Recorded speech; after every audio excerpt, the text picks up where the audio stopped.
Good morning, Sadhguru. Thank you for taking time to talk to me. You were just telling me just now your travel schedule, which is kind of hectic. So I'm glad to have a moment to sit down with you today. The people listening are people all over the world who are interested in the fashion industry. The people watching might also not know everything about you, but I never intended, but people are thinking I just design my own clothes and now people are saying it's a big fashion statement. So It could be. I mean, it is not by beautiful. intent. Just by natural choice.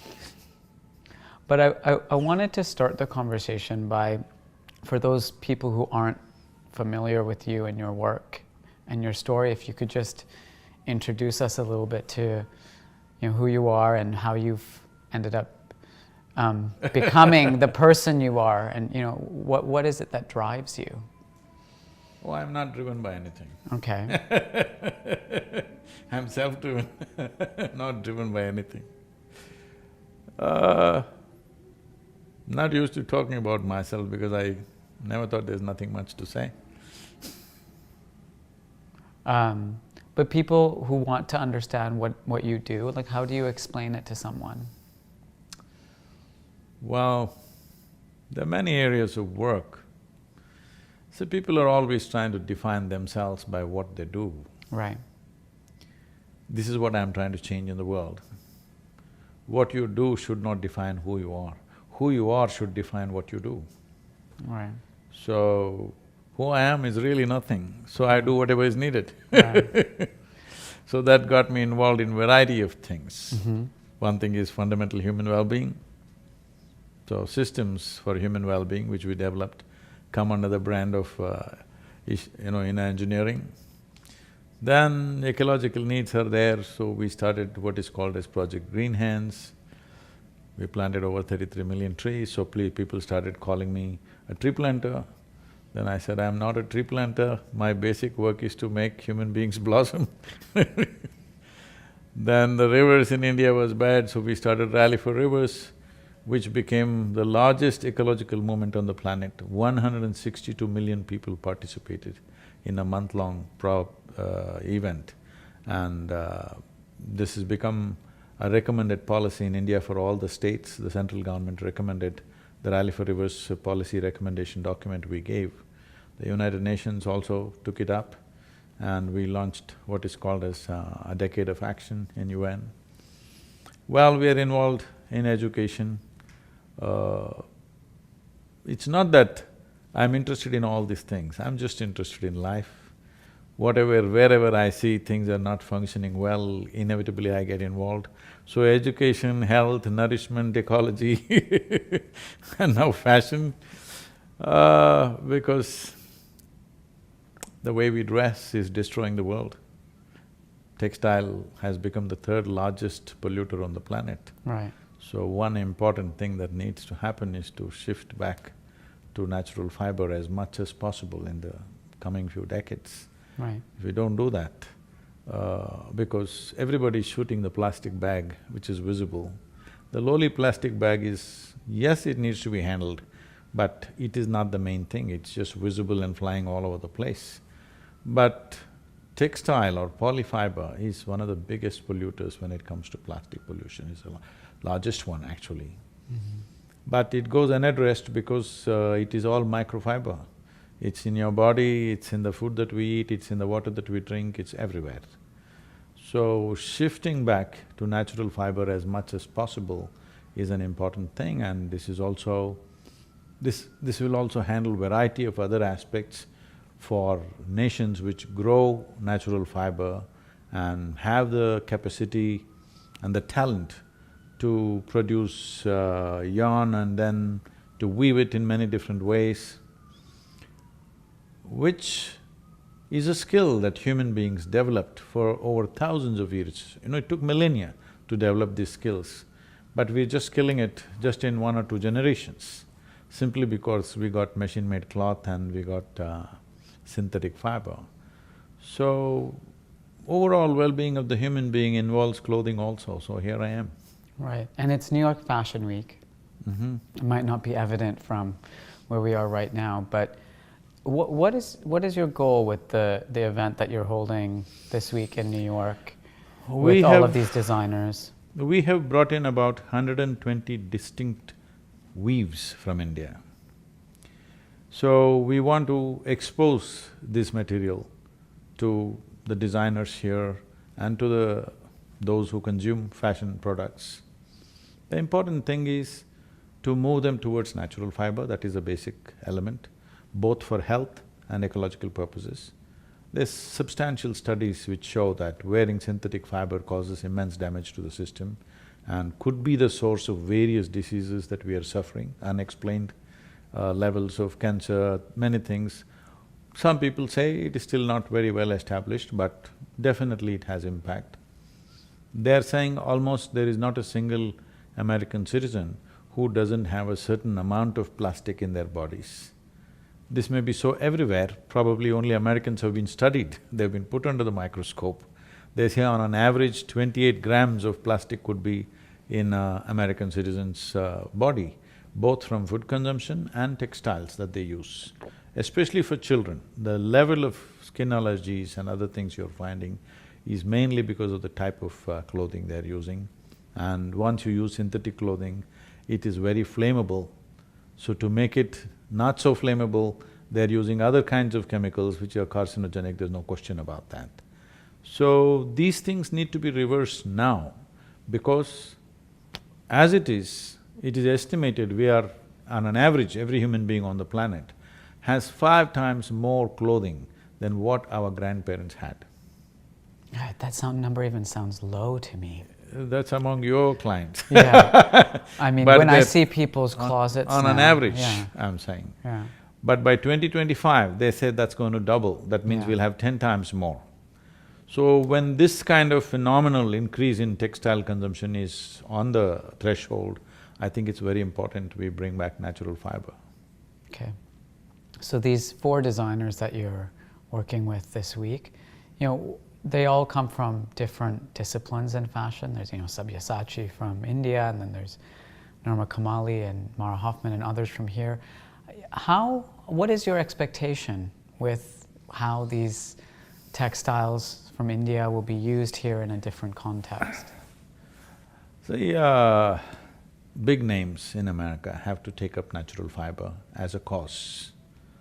And it is both ecologically and health-wise, it's going to be a big step for American people, especially those who can afford, no matter what is the cost they're buying. So, for those who can afford, my intent is to push it in such a way that the designers themselves push it in such a way that right now the Wills, the Wills lifestyle clothing in India went 100% natural. Yesterday or day before, there was a full-page ad in Times of India, and I congratulated them and they responded. So major companies are going, Raymond's in India is going mostly natural these days. So in America, it needs to happen, because what happens in America naturally cascades into the rest of the world. For whatever reasons, America has become or attained to a certain kind of leadership. Though fashion is supposed to be centered in Paris, what happens in America, everybody does. Everybody is tearing their pants these days because it happened in America. So I feel American designers are very important in this process, that we recommend at least 50% of the well-to-do should turn to natural fiber. This will also create a market. As I said, there are 136 distinct weaves in India. These must survive, means there must be a market also. This is not about whether it's Indian or not Indian, that's not the point. These are skills which evolved over millennia. We're just killing them just like that, not understanding what is involved in making these things. Yeah, I mean, speaking of the Indian textile industry, there's been a lot of threats to the survival of textile crafts and the tradition of creating these textiles, which many of them have been passed down from generation to generation. Can you educate us a little bit on what's the history of textiles in India, why they're so important, why they're integral to the culture of India and expression of the creative side of people. See, if you look back a few thousand years ago, nobody on the planet dressed like Indians with the finest possible cloth. When clothing in rest of the world was very gross and coarse kind of clothing, in India we produced the finest kind of clothing.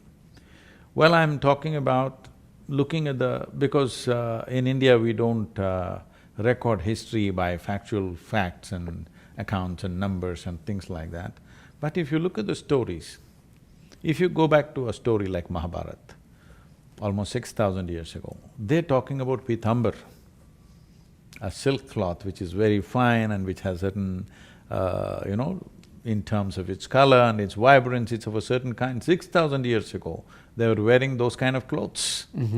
So if you go back into the Indian folk history, you will see enormous talk about what kind of clothing. Well, we know 300 years ago, we were the largest textile exporting country in the world. 85% of the world's exports in textiles was India. Between 1800 and 1860, systematically, Her Majesty's, works systematically destroyed textile industry. Well, this is not to create bitterness, but this is a fact of history, that somebody took advantage of it and they developed their industry and they destroyed another nation's industry. And because of this, people went into farming to survive, because it is believed that there's no records of how many Indians die usually. Between 1800 and 1860, it is believed about 1.5 to 1.7 million textile weavers died out of starvation and lack of… because textile export dropped by 98% in 60 years. Wow. And its value dropped by 6,300% in 60 years' time. So people lost their livelihoods, and that's when everybody moved into agriculture. When the British left in 1947, over 90% of Indians were in agriculture. Not all of them are farmers, most of them were weavers and related industry who all went into farming just to survive, to scratch the earth and have something to eat. Subsistence farming became a big part of Indian survival.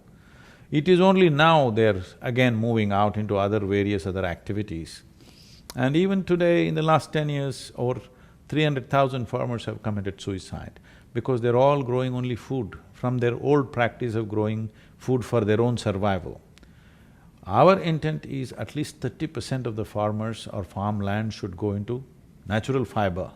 Back into textiles. Yes, because they're only growing perishable items and there is no market system where perishable items will be preserved and he will get the right kind of price.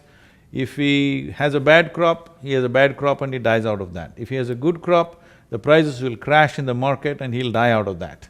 This is the way the economy is going all the time. Sure. So shifting a percentage of land into natural fiber will be a big step in that direction.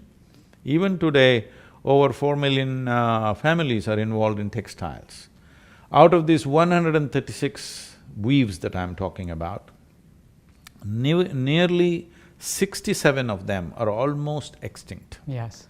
Just one family, one old man keeping it alive. His children have already become software engineers they are somewhere else in the world. Yeah. And just this one more person dies in the next 10–15 years' time, that form of weaving will just die.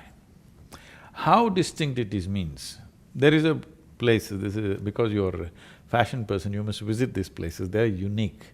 There's a place called Gulled Gudda, that means in meaning, it's a Kannada word, it means that a hill that ran away. A hill that ran away. Yes, because way back, we don't know when, what dates, a whole village lived on the hill. For some reason, maybe they ran out of water, I don't know what happened, they all moved to the plains. So in that one village, they have a distinct way of making only blouse pieces, the Indian sari blouse. Of course. They make only that particular thing, it is made only in that particular village in the entire country. Wow. It is… that blouse piece only they make, they can't make it any longer, they are trained only to do that. And that has a market in a certain sort of people. But all these things are disappearing because no designer to tell them, okay, you can make some other kind of… the same weave, you can make it into a dress material or you can make it into something else, because the number of people wearing saris has dropped dramatically in the last 10 years. It's almost disappearing, except in southern India, in the north you hardly see anybody in saris. So, the market is disappearing and naturally the talent will disappear. These are things that we must be proud of, because how many ways human beings learn to do things with their hands is incredible. Right. So what will it take, Sadhguru, to get, this 30% target that you've set, to shift people back into the natural creation? A live market, a demanding live market. Okay, tell me more about that. So that's why we're in America, because on an average, an American person dumps about 28 kilograms of clothing every year. In India, the average is about 1.5 kilograms of clothing is dumped. In America, it's 28 kilograms per person is dumped into the dump. So the highest consumption of clothing is happening here. This is where the real market is. And above all, this is kind of a showroom market. What happens here will naturally happen in the rest of the world. In that context, creating a market in America is very important for natural fiber. That message is one important thing that we could do Yeah. from people like you is, we must promote this, at least in school uniforms. Children must wear only natural fiber. We can produce a whole lot of medical documents, research to show what kind of impact it'll have on the child's life, mind, development, neurological system, learning disabilities, how just natural fiber will have impact on the child's growth. So this… we are looking at how to, collate all the medical information that is there and present to the private schools to start with, or go to the state schools and see if one state can go. Right now, Kerala in India has gone for all government school uniforms are cotton. Now I'm pitching with the central government to push for this. Now it's election time. This time it may not happen, but by next academic year, we are looking at least 3 to 4 states in India must go, that government schools where millions of children study, their uniforms should become natural fiber, whatever it is in that region. I mean, it's a very powerful point. The challenge here in America is that not all of the kids in school wear uniforms, and people have been talking about messages of sustainability and natural fibers for many years. And there still seems to be some blockers getting in the way of getting that to register in the minds of the people when they make a purchasing decision. Schools can make this decision because every human being may not make the decision. If a school makes a decision, children must all come with natural fiber, whatever they choose, cotton, silk, linen, whatever they want, jute or whatever. Right.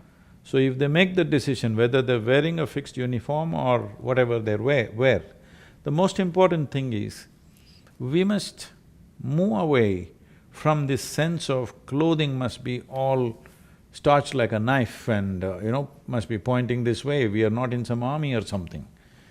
It's all right to wear something little crumply, Actually, the most affluent people are wearing very crumply and torn clothes again. This is true.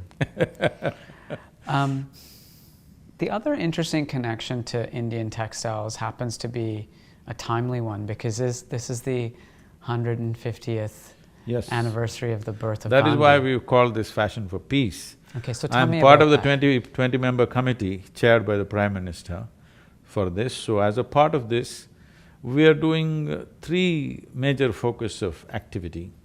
One thing is, we are doing big movements with the farmers. So, we are setting up large-scale farmer producer organizations, bringing scale to India's farming. India's farming, the biggest problem is lack of scale, because the average land ownership is 1 hectare, which is 2.25 acres. With that scale, the investment that goes into it, there's no way he's going to make it. So the important thing is integration, not of land, but of input in terms of irrigation and marketing. These two things we want to integrate through what is called as a farmer-producer organizations, for which work is going on. We're setting up a few model villages, and this work is going on because that was very dear to Mahatma Gandhi, the village life that should be sustainable and economically dignified for the rural population. The next thing is textile, because when you think of Mahatma Gandhi, you're always thinking of a spinning wheel, charaka it's called. So we are into textiles, this is called Save the Weave project, and right now it is being… in America it is named as Fashion for Peace, but in India it goes by the same umbrella brand, Save the Weave. Many things are being done. We are identifying all those type of weaves which are dying, which are sure to die in the next 10 to 20 years' time, because there's only one family usually keeping it up.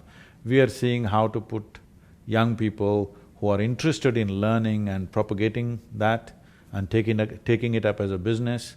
For all this, market is important. That's why one focus is here, and in India we're doing various other things for the same. The third thing is, there is no culture of peace in the world, in the sense, whenever there is a war or conflict, we have conflict resolutions, but we have not focused on developing a culture of peace. There are communities in the world who have developed a culture of peace among themselves, that they have found ways… See, in every transaction there could be conflict. This is the nature of human transactions. But if you evolve a culture of peace within yourself, in your community, in your nation, among nations, then there is a way of resolving these problems and these potential conflicts in a peaceful manner. So, we are looking at conversations with celebrities who will turn everybody's heads in the world, those kind of celebrities. One we will do either in New York or Washington, another in London, one in Berlin and one in Moscow, and then we are closing with Porbandar. We are establishing a… That's where Gandhi was born, Porbandar. Yeah. We wanted to put this in Porbandar, but now they asked us to move to Ahmedabad. So Ahmedabad, where Sabarmati ashram is, where Mahatma Gandhi's ashram is, if you… overlooking that, if you look from there, down below is the riverfront of Sabarmati river. So at that place where from the ashram you can see it, every day there are thousands of visitors to Mahatma Gandhi's ashram, they can see a 12-foot tall bust put on a 4-foot high platform designed in a certain way. As you know, we built the Sadhyogi statue in a unique way, so this is being already made in our center. So we will do that on 2nd of October, which is Mahatma Gandhi's birth anniversary.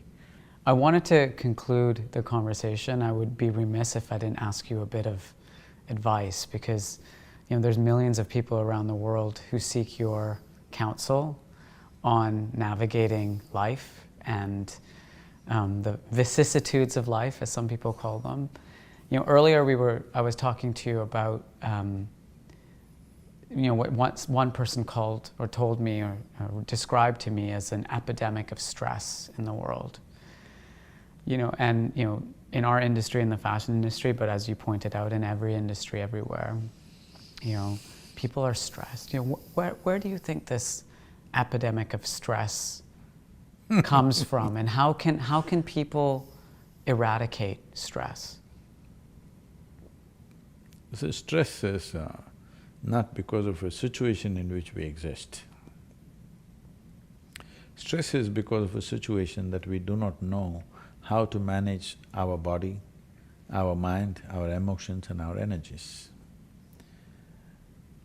Because essentially because you have a very complex machine here. If you want to look at human mechanism, it is the most sophisticated machine on the planet. Though everybody is too enamored with their iPads and iPhones and whatever other phones they're using, they're calling them smartphones. You call somebody smart only when you find them smarter than you, isn't it? Hello? Isn't that the normal? Yeah, I You… can you see that. say, oh, this is a very smart guy. Why? Because you found him smarter than you. Okay. So the phone has become smarter than you in some way, because at least it seems to know what it is doing. Most human beings don't know what the hell to do with themselves because they're going at a very sophisticated machine without even reading the user's manual, to put it simply. They haven't paid attention to how this one works. Simply they want to conquer the world. They are a mess, but they want to conquer the world. See, when you yourself are an issue, how will you handle any issue, tell me? If fashion is stressful, well, politics must be horrible. Running an automobile industry must be worse. Spirituality must be terrible because all the time you're meeting these people. Right. The problem is only you don't know how to manage yourself, isn't it? So this inability to manage yourself has come because we want to manage everything except ourselves. Before you touch something, you must be in a good condition, isn't it? If you're really interested, before I touch you, I must be clean, isn't it? Yeah. People, if they're handling their little infants or something, they wash their hands clean and everything and handle. Why? Because they understand, what I love, before I touch it, this must be clean. So before you touch the world, this must be clean. Now when you are in a stressful condition, you're saying because of a certain industry or a job or whatever. Somebody comes to me, he's heading a multinational company, a global leader. He's in a terrible condition. He comes and says, Sadhguru, I can't take this anymore, the kind of pressure they're putting on me, it's just killing me. I look at him and say, may you be fired. He says, Sadhguru, what are you doing? I said, hey, you're suffering your job so much. If you get fired, at least you can walk the beach. Yeah. And I'm sure somebody else is ready to take this damn job. I'm sure 100 people are waiting to take your job. A lot of people would kill to have his job, I know but you're suffering it so much. Why for you? Either you fix yourself or you get out of that place, isn't it? Tell me, what is it that is not stressful for human beings? If they're poor, they suffer they're stressed about their poverty. If they become rich, they're stressed about the taxes. They're not educated, they're stressed. Ask the children to go to school, how much stress? Not married, they're stressed, get them married. Also stressed. So, if you're out of your business, if you're out of your family, if you're out of all activity, will you live joyfully and fantastic? No, if you're alone, you'll be stressed to the core, isn't it? So the problem is not with your activity, the problem is the fundamental mechanism has not even been something so complex, no attention has been paid. So entire process of inner engineering is just this, that you understand how this mechanism works. Once you know how it works, you know how to deal with it. Your body, your mind. See, people are 50, 60 years of age, they've still not figured how to handle their thought and emotion. When are they going to do it? Do they have a millennial lifespan? I don't know. By the time you're 15, 16, at least you should have figured it out. But at 60, you still don't know how to handle your thought and emotion. When will you figure it? Right. You know, you once said, life around you will never happen the way you want it, and it should not. What did you mean by that? Because if everything happens your way, where do I go? I'm glad it's not happening your way. Right. Little bit your way, little bit my way, little bit somebody else's way. This is how the world should happen. If it happens all your way, or even if you want it all your way, you're a tyrant. It'll never happen though, fortunately. Even for the worst tyrants, it did not happen, isn't it? Right. Fortunately. Fortunately. Well, thank you very much for taking time to chat with me. That was very illuminating. There was a lot to learn about, you know, the textile industry and sustainability, and also a bit of advice to help manage ourselves. You must develop the market for natural fibers. This is not just about fashion. this is going to make millions of people's lives.